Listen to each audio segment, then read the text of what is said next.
मैं यही बताना चाहता हूँ आपको हमेशा से कि हमारे झारखंड का बहुत मेजर कॉन्ट्रीब्यूशंस रहा है अपने देश की आज़ादी के लिए। पर कई सारे लोग जब झारखंड के बाहर जाओ तो पूछते हैं सारे झारखंड कहाँ है लोहरदगा टाना भगत, छोटका लखना टाना भगत, मंगरा टाना भगत, इधर विकनाथ टाना भगत, तिला टाना भगत। उनका बहुत बहुत आभारी हूँ, क्योंकि अगर खूंटी में वो नहीं मिलती तो मुझे लगता है कि मेरा खूंटी का एक्सप्लोरेशन जो है ना पूरा बाकी रह जाता है। ज्वाइन करते हुए मैं जाऊँगा आगे। आप लोग क्या बेड़ो जाएंगे पूरा पैदल? बेड़ो पूरा पैदल जाएंगे क्या? जोहार गाइस, 136वां दिन हो गया आज और मैं खूंटी को लगभग आज क्रॉस कर जाऊंगा। एक नई डिस्ट्रिक्ट में सिमडेगा की ओर जाने वाला था, बट फिलहाल मैं जाऊंगा रांची डिस्ट्रिक्ट के ही टाना भगत के गांव में, क्योंकि बेड़ो जाना था। मैं लापुंग तो आया हुआ था बट बेड़ो घोषणा मतलब भूल गया, तो अभी बेड़ो जाऊंगा मैं। उसके फिर वहाँ से सिसई, फिर वहाँ से नवरत्नगढ़। और चूँकि मानसून आने वाला है तो 15 तारीख के बाद, मतलब आज है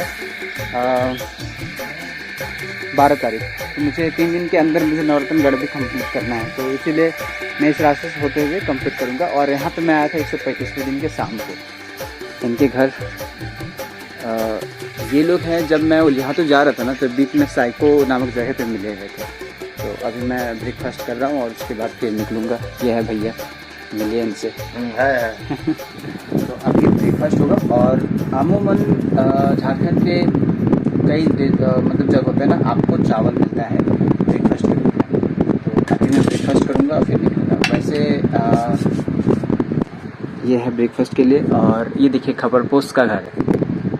खपरों का घर होता था पहले और छोटे छोटे दरवाजे होते थे। मानना ये है कि छोटे छोटे दरवाजे में होते हैं तो माथा झुका करके घुसना चाहिए। वो रेस्पेक्ट है हो गया एक ऑनर के लिए, कि कहते हैं घर पे लक्ष्मी का वास होता है। तो हमारे बड़े बुजुर्ग का बनाया हुआ घर फिलहाल अब तो कुछ और ही लेवल का बनता है। नहीं, अब तो चेंज है। हाँ, अब चेंज है गाइज। अब यहाँ से निकलूँ तो उसके पहले थैंक यू मेहमान नवाजी के लिए, आतिथ्य सत्कार के लिए। और अब मैं यहाँ से कुछ जगह पे निकलूँगा, उसके पहले इनसे डिस्कस कर लूँ। हाँ, तो मैं आज यहाँ से जाने वाला हूँ बेड़ो टाना भगत जी के गांव में। और उसके पहले यहाँ पे एक एग्रीकल्चर फार्मिंग, उस फार्मिंग को देखने के लिए भी जाना है मुझे। तो इस रास्ते में सारे कुछ देखने को मिलेगी। इसके साथ एक वाटरमैन भी है जो कि काफ़ी प्रसिद्ध है, वो भी देखने के लिए जाना है मुझे। तो ये एक चौक है और इस चौक से ये साइड जा रहे हैं रांची लोग, ये रास्ता चला जाता है बेड़ो। अभी इस वक्त बेड़ो की ओर और ये कर रहा था। आज प्रोबेबली मैं कोशिश करता हूँ कि टाना भगत जी के सही स्थल पे पहुँचने का, और हो पाए तो हम वहाँ तक के ब्लॉग ज़रूर बनाएंगे। वैसे मैं आज JS23 को क्रॉस कर जाऊँगा, JS01 की ओर होते हुए। तो कड़ी धूप में मैं बिरदा तक पहुंच गया हूं। ये गांव है बिरदा, और गांव से आगे बढ़ गया तब मुझे होश में आया कि यार मुझे तो यहाँ पे ब्लॉग शूट करना था, क्योंकि ये एक्चुअली सुदूर इलाकों से होते हुए मार्ग है, बेड़ो जाने का मुख्य मार्ग नहीं है। और इसी रास्ते मुझे लापुंग, एक्चुअली अब मैं लापुंग के इलाके में घुस जाऊँगा, जो कि रांची एरिया में पड़ती है। आगे जाकर फिर थोड़ी नदी है, नदी ही बॉर्डर बताती है। और इस वक्त तकरीबन 40 डिग्री सेल्सियस। मैं लापुंग का साईं मंदिर विजिट कर चुका हूँ, पर घाघारी मंदिर विजिट नहीं किया हूँ। टाइम मिलता है तो मैं ज़रूर विजिट करना चाहूँगा। और यार मैं अब खूंटी ज़िले को पार कर रहा हूँ, तो खूंटी ज़िले में मुझे सबसे ज़्यादा जो मदद है ना, वो 2 लोगों से मिली है।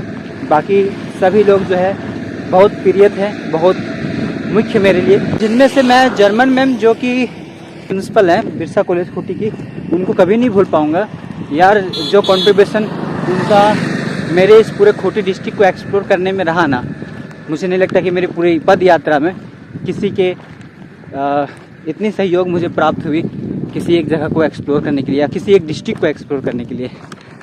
तो मैं उनका बहुत बहुत आभारी हूँ, क्योंकि अगर खूंटी में वो नहीं मिलती तो मुझे लगता है कि मेरा खूंटी का एक्सप्लोरेशन जो है ना पूरा बाकी रह जाता। वैसे सुबोध मुंडू सर को और आसपास के कुछ ग्रामीण इलाकों के जो भी सहयोगी मुझे मिले, जिन्होंने मुझे अपने घर पे रहने के लिए अलाउ भी किया, उन सबों को तहे दिल से धन्यवाद। खूंटी ज़िला कभी भी इतना आसान नहीं होता आपके सौजन्य के बिना। बिरसायत को जानने के लिए जब मैं गया तो अनगढ़ा के मंगरा मुंडा जी को भी बहुत बहुत धन्यवाद। अब इनके साथ ज्वाइन करते हुए मैं जाऊँगा आगे। आप लोग क्या बेड़ो जाएंगी पूरा पैदल? बेड़ो पूरा पैदल जाएंगे क्या? तो सज्जनों, जो आप पीछे धान देख रहे हो ना, ये मैं तकरीबन वीडियो शूट कर रहा हूँ जून के टाइम, ठीक है। और इधर भी देखो, इधर भी लगभग खेत है और लहलहाती हुए धान देख रहे होंगे। और ये जो है ना कट गए हैं ये सारे, है ना। आपको याद होगा कि मैंने बहरागोड़ा में एक बार बताया था, बहरागोड़ा जादूगढ़ा बहरागोड़ा याद ही होगा, जो कि बॉर्डर वाली ब्लॉग थी, कि उसमें बताया था कि अभी जो भी खेत में धान लगाया जा रहा है उसको काटा जाएगा मई या जून में। तो देखिए जून में काटा जा रहा है। अगर वो वाली ब्लॉग आपने नहीं देखे हो तो जाके देख लेना। डिस्प्ले जो आपको थंबनेल मिलती है ना, उसमें इंडिया और पाकिस्तान का भी झंडा हुआ हो, तो वो देख लेना। वो वाली ब्लॉग में मैंने बताया था जो भी खेत के बारे में। तो वो लगाया गया था फरवरी में, अब इसको काटा जा रहा है जून में। तो जो सामने ब्रिज दिख रही है आपको, ये वाली ब्रिज, मतलब ये वाली नदी जो है ना, वो खूंटी और रांची डिस्ट्रिक्ट को अलग करती है।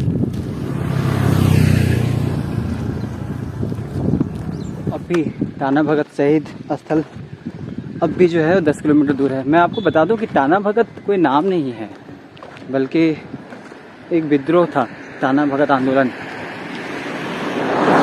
1914 में भगवान बिरसा मुंडा जी का जो आंदोलन था, उससे प्रेरित होकर के ये वाला आंदोलन चलता है। ये बेहतर होगा कि मैं उस पर्टिकुलर प्लेस में पहुंच करके इन चीज़ों के बारे में आपके साथ जिक्र करूं, तो आपको भी बेहतर समझ में आए। चलिए डायरेक्ट वीडियो को वहीं पे स्टार्ट करते हैं। ठीक है, चलते चलते शाम हो गई और मैं पहुंचा हूँ इस वक्त शहीद स्थल पे। यहाँ पे आप देख पा रहे होंगे महात्मा गांधी जी की स्टेचू है और आगे टाना भगत जी का स्टेचू है। टाना भगत एक कहेंगे कि ये कोई व्यक्ति नहीं थे, स्टेचू उनका नहीं है, एक्चुअली वो है जतरा भगत जी का। मैं बताऊँ आपको कि वो कौन थे, और उससे पहले ये क्लियर करूँ कि टाना भगत अब तक मैं बहुत बोलते आ रहा हूँ, वो क्या है। इसके पहले ये सब क्या है ये तो पता चल गया होगा आपको। ये है पत्थलगड़ी, जैसे कि अब तक कई सारे वीडियोस में आपने देखे हैं। तो मैं पहुंचा हूँ एक ऐसे जगह पे, रांची से तकरीबन 40-50 किलोमीटर की दूरी पे होगी। आप लोग सर्च कर ले बेड़ो कहाँ पे है, तो बेड़ो से भी 4 से 5 किलोमीटर अंदर गांव में हूँ इस वक्त में। सीधी बात मैं करना चाहूँगा कि भगवान बिरसा मुंडा जी के बारे में आपने तो कहानी सुनी कि अंग्रेजों के विरुद्ध में थे और किन कुरीतियों के पीछे थे, क्योंकि कई सारे मामले में अंग्रेज जो है ना, यहाँ के लोगों को बहुत शोषित करते थे। जल जंगल जमीन तो लूटने की आदत हो ही चुकी थी, बट इसके साथ साथ एक खास वर्ग के लोगों को सिर्फ और सिर्फ आप यूं कह लें कि मजदूर की तरह उनको काम में लिया जाता था। मतलब दिन भर कभी कुछ ये बनाना है, कभी कंस्ट्रक्शंस का वो बनाना है, ये बनाना है, जैसे घर बनाना है, कभी ढलाई करनी है, बट उनको वो मानदेय नहीं मिलता था। एक तरह से समझ लें कि बिल्कुल खच्चर या गधों की तरह उनको यूज किया जाता था और उनके लिए कोई सम्मान जो है वो एक नाम मात्र होता था समाज में, सोसाइटी में। खास करके ये अंग्रेज के वक्त का बात मैं बता रहा हूँ।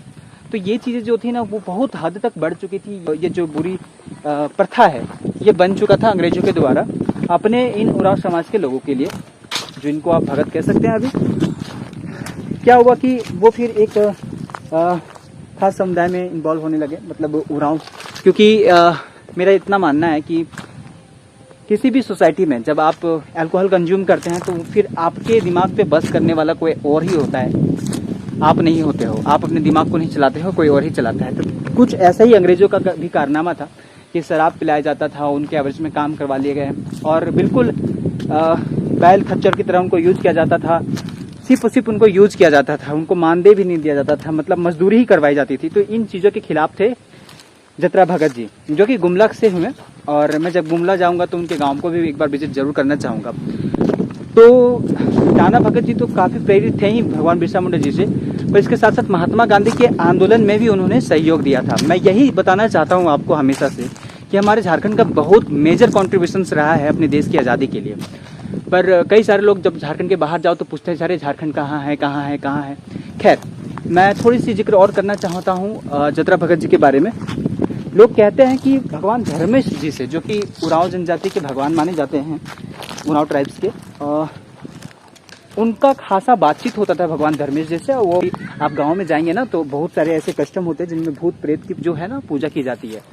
तो भगवान धर्मेश से उनको शिक्षा मिली थी जतरा भगत जी को कि वो शराब छोड़े, लोगों को ये बोले कि अंधविश्वास में विश्वास ना करें, मतलब भूत प्रेत ये सब ना माने और बुराई के खिलाफ आवाज़ उठाए। फिर जतरा भगत जी से प्रेरित होकर के कई सारे भगत और कई सारे इस खास समुदाय के लोगों ने अंग्रेजों के खिलाफ बिगुल फूका। और चूंकि उनके साथ सभा करते थे, ये बिल्कुल भी बर्दाश्त नहीं हुआ अंग्रेज़ों को। खैर मैं और इनके बारे में विशेष बताऊं, बट उसके पहले मैं चाहता हूं कि अगर मैंने बोल ही दी है टाना भगत और जतरा भगत जी के बारे में, तो आप प्लीज़ गाइस थोड़ी तो मेहनत कर ले गूगल से। तो वो जो है ना, रांची से कई सारे ऐसे क्रांतिकारियों को अगवा कर लिए थे, मतलब क्रांतिकारियों को गिरफ्तार कर लिए थे, क्योंकि वो टाना भगत के साथ, उस जतरा भगत के साथ इस टाना भगत आंदोलन में सहयोग कर रहे थे।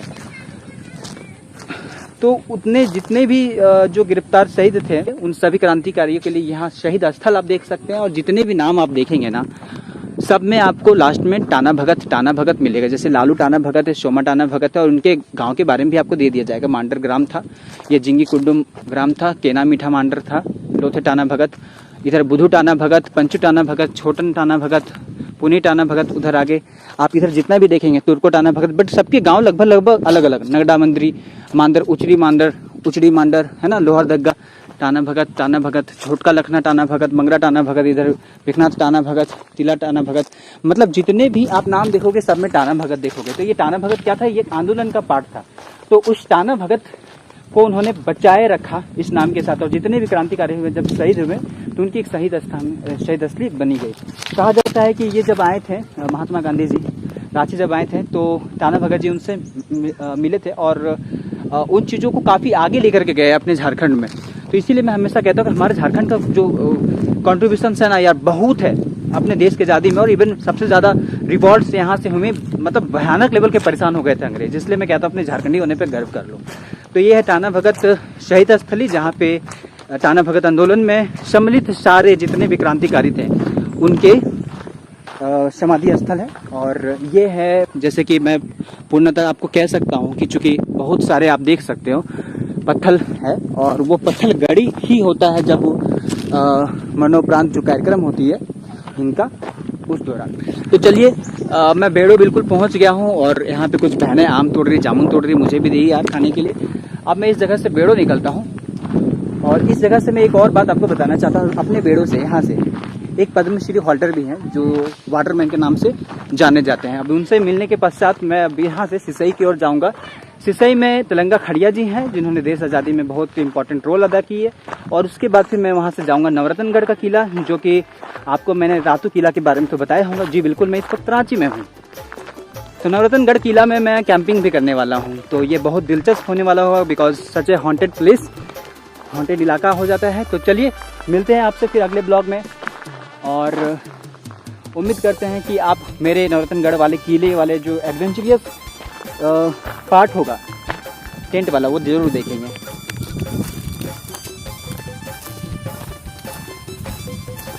चलो ठीक है, थैंक यू। जोहार, जोहार तो करो।